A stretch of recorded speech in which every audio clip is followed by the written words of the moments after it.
Boeing on Monday defended the quality and safety testing on its 787 Dreamliner and 777 aircraft, days after one of the company's engineers went public with allegations that the planemaker took shortcuts to speed up production of the planes. The whistleblower, Sam Salehpour, last week said that Boeing's 787 assembly put excessive stress on airplane joints that could reduce some of the plane's lifespans. Boeing denied the allegations, calling them inaccurate, and said it stood by the plane's safety. Salehpour is scheduled to appear along with another whistleblower who worked at Boeing, a former aviation official and an independent safety expert, at a Senate hearing on Wednesday about aircraft safety called "Examining Boeing's Broken Safety Culture." First-hand accounts. Salehpour's claims come as Boeing navigates intense scrutiny after a door plug blew out of a 737 MAX plane in January.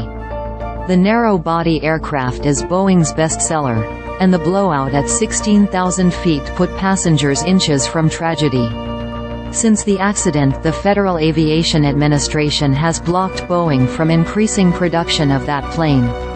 In a roughly 2-hour presentation with reporters on Monday, 2 Boeing engineering managers detailed the company's stress and safety tests for the 787, which include testing the plane for 165,000 cycles, each meant to provide an equivalent of a flight, with varying conditions.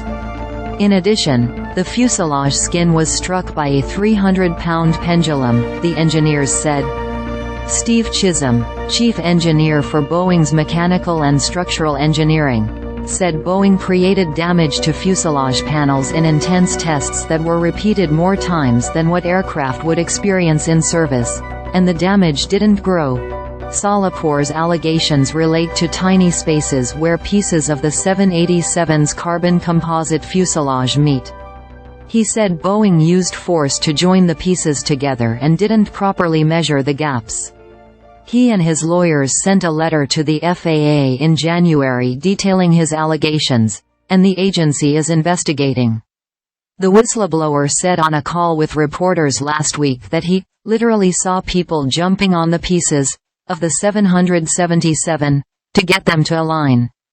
Boeing later that day said those claims are inaccurate and that it is fully confident in the safety and durability of the 777 family. Boeing previously suspended deliveries of the 787 for nearly 2 years until August 2022 because of incorrect spacing on some portions of the fuselage of the planes. These claims about the structural integrity of the 787 are inaccurate and do not represent the comprehensive work Boeing has done to ensure the quality and long-term safety of the aircraft, the planemaker said in a statement in response to the claims. The issues raised have been subject to rigorous engineering examination under FAA oversight.